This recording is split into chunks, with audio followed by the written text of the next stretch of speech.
was wondering if you were still alive, considering how you've always been a bit thick-skinned. So how have things been going for you, Sally?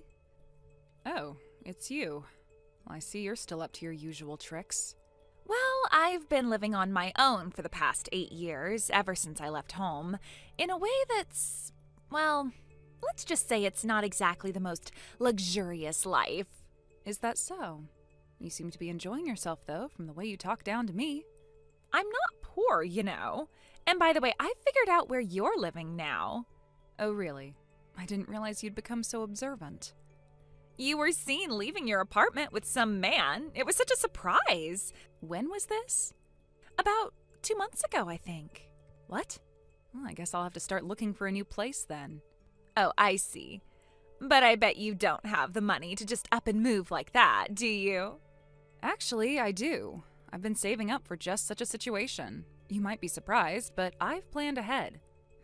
Well, of course you would. But honestly, I'm not interested in your little plans. Let's just get to the point, shall we? Fine. You seem to think I'm the same as before, but things have changed. I'm not the same girl who left home all those years ago. I'm not the one who was left behind to deal with all the drama. What are you talking about? You know exactly what I mean. Ever since I was little, everything was always about you. Mom and Dad always favored you. You were always the pretty one, the one who could have anything, and I was just left in your shadow. Oh, come on. You've always had things easy. It's not like you were neglected. No, I wasn't neglected, but I wasn't treated the same either. You were always the one who got everything, and when you didn't get something, you took it from me. I had to work hard for everything. I could barely finish high school without the help of one of my uncles. Oh, so now you're blaming me for everything? Of course I blame you. You were always the one who got the attention, and that's why I left. The moment I graduated from high school, I couldn't stand living under the same roof as you and Mom and Dad anymore. Oh, so that's it, huh?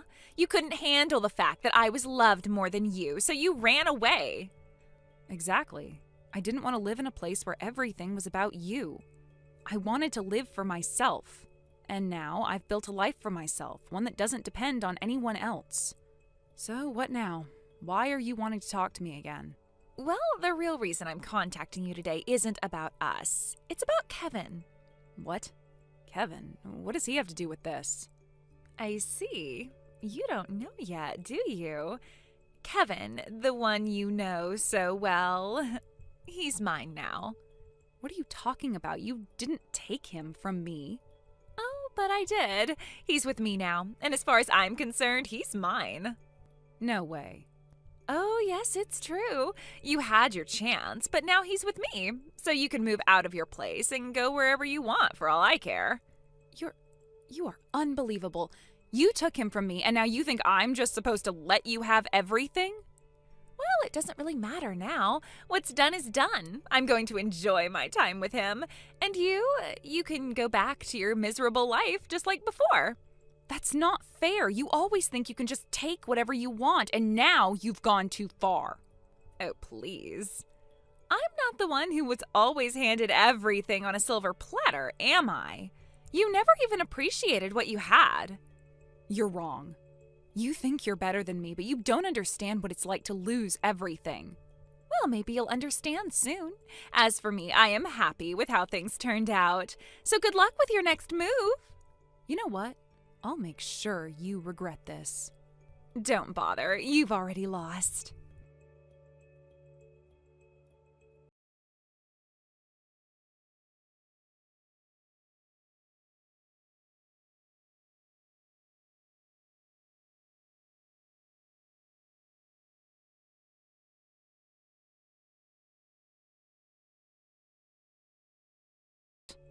I have a wonderful announcement. Another one of your wonderful announcements, huh? The last few were not so great, to be honest. Oh, don't be like that. This one's really good news. Right. Okay, well, what's the news? I am pregnant with Kevin's child. Wait, what? You're pregnant with Kevin's baby? Well, yes. Surprised? Of course I'm surprised. This is a lot to take in. It's true. We've been together for a while, and now we're expecting. It's all happening so fast, but I couldn't be happier. I don't know what to say. Wait, so you've already gotten married? Yeah, we got married not long ago. It was right after Kevin's family went through a rough time, so we waited for the mourning period to pass, and then we got things sorted. I'm actually in my third trimester now. Third trimester? That's so soon. I know, right? It's all been a whirlwind, but I'm really happy about it. Kevin is going to be such a great dad. I know it. I see. I guess you're really excited, huh? Of course, I'm thrilled. But you look like you have a lot to say. It's just, I never thought I'd see the day where you'd be the one having a baby with Kevin. Well, I did, didn't I? It's not like I'm going to let a high-spec, handsome guy like Kevin slip through my fingers. Oh, you think he's that great? Well, yeah, I mean, have you seen him? He's perfect. Smart, successful, and good-looking. Who wouldn't want someone like that? Maybe. But you're acting like he's some kind of top-tier prize. He's a good guy, but there's more to it than just his looks and status. Oh, so now you're going to downplay him? I'm not downplaying him, but you have to admit there's a lot more to a person than just their outward appearance or job, don't you think? Well, whatever. Anyway, I'm happy with my choice. But you do know that Kevin has been doing really well for himself. He's been making a lot of money with his app development business. Wait, hold on a second. What are you talking about? Kevin has been making money with apps? Yeah, he's been doing great. He's earned a good amount. In fact, he's making about $180,000 a year now. $180,000? Where did that number come from? I thought Kevin himself told me he only made about $1,500. Oh, no. He was talking about his monthly income. If you multiply that by 12 months, that's where the $180,000 comes from. Correct. And if you multiply that by 12 months, you only end up with $18,000, not $180,000. Wait, hold on. So you're telling me that his yearly income is only $18,000? Yeah, exactly. That's right. But he told me he was making $180,000 a year. Well, then maybe you misheard or misread what he told you? That can't be right. He's been working on smartphone apps and making a lot of progress. I mean, he's not doing bad at all. But that's strange. Are you sure about that? Of course I'm sure. Kevin has been making some decent money. Well, then I guess there's a little misunderstanding about his income. So you're really telling me his total annual earnings are around $180,000, right? Well, yes, that's the truth. Well, you might want to check with him again on that because I'm pretty sure he only makes $1,500 a year. Wait a second, didn't he live in a high-rise apartment building? I've seen him in that kind of place before. Oh, that? Well, he didn't live there. I was actually the one renting that apartment. You know, the place where you saw us together. Yeah, I was the one paying for it. Wait, so you were paying for that apartment? Yes, that's right. He was living with his family at the time. He didn't live in that apartment. I just let him stay there because I could afford it. Wow, that's surprising. You've really been keeping a lot from me. Well, you know how it is. Kevin didn't want to let everyone know the real situation, but yeah, I've been the one covering the expenses for that apartment. That's just so confusing. So you're telling me that he's not actually making the money he claims to? Well, yeah, he's got some debts, too. When we broke up, he had about $3,000 in debt. I realized he was trying to get me to take on that debt, so I ended it with him. Wait, what? He was trying to put his debt on you? Yeah, he was. That's part of the reason I left him. I can't believe this. I never knew any of this about him. It's true, and I know you're probably feeling a little shocked, but that's how things went down. I don't know what to say. But if you're really happy with your situation now, I guess that's all that matters. Yeah, I'm happy now. And besides, I'm going to be a mom soon, too. So I'm not going to worry about how much money he's making because I'm sure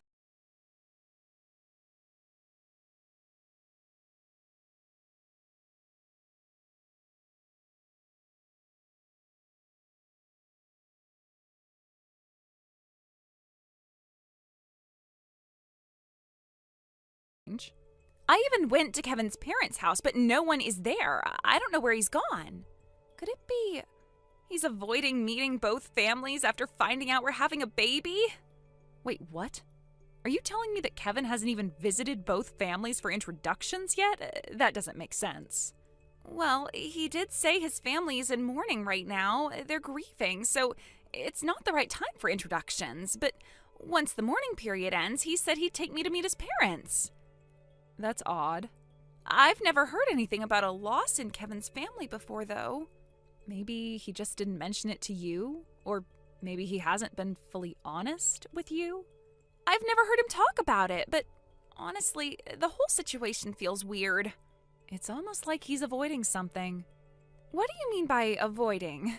Are you implying that Kevin's running away from this whole situation? Well, it's hard to ignore that he's not exactly acting like someone who's ready to settle down with you. And on top of that, I'm starting to wonder if he's even the father of the baby. What? Are you suggesting that I might be wrong about him being the father? Well, that's a bit much, don't you think? I just have my doubts. I mean, you've been with Kevin for about 5 months, but this whole thing feels rushed. And when I look at everything that's been going on, I wonder about the truth behind it all. It's kind of terrifying the way you're talking, like you're just assuming Kevin's running away from me. Honestly, I think that's exactly what's happening. I wouldn't be surprised if he's not ready to deal with everything right now. You're seriously questioning whether Kevin's the father of this baby? What about you? You don't seem to be very sure about your own situation either. Look, I'm about to have a baby, and this whole thing is getting complicated. But I have to deal with it. I can't just run away from the situation. Well, I can't say I'm not worried myself. But you really need to figure out where you stand, especially since you're dealing with this all by yourself. By the way, where are you living right now? I need to know because I plan to have my baby there. Wait, what? You want to have the baby at my place? Well, yeah, I need your address. You're the only one I can rely on right now. But I'm living abroad right now. After I broke up with Kevin, I started dating someone else. Not long after, he got a job overseas and proposed to me, so I decided to go with him. You're moving abroad? Seriously? Yes, my job is flexible enough to work from anywhere. And since he's gone, I'm going with him. I'll make it work. That's so sudden. You're leaving and moving on with your life like this? I know. It seems fast, but he's a great guy, and I'm happy with the decision. I never thought it would turn out this way. Wow, I can't believe you're moving on so quickly, especially after everything with Kevin. And here I am, struggling with my situation. How is it that you're happy while I'm stuck here with all this uncertainty? Well, sometimes life just works out differently than we expect. But don't worry, you'll figure it out too. I know things are tough right now, but I'm here for you. I guess. It just feels like everything's falling apart while you're out there living your life. I understand, but life doesn't always go as planned. We just have to roll with it and keep moving.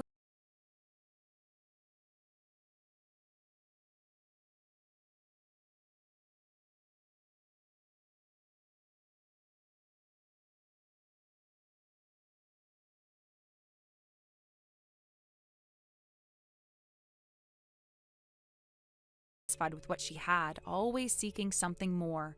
More attention, more affection, more possessions. It was part of her nature, a trait that made her both loved and frustratingly unpredictable.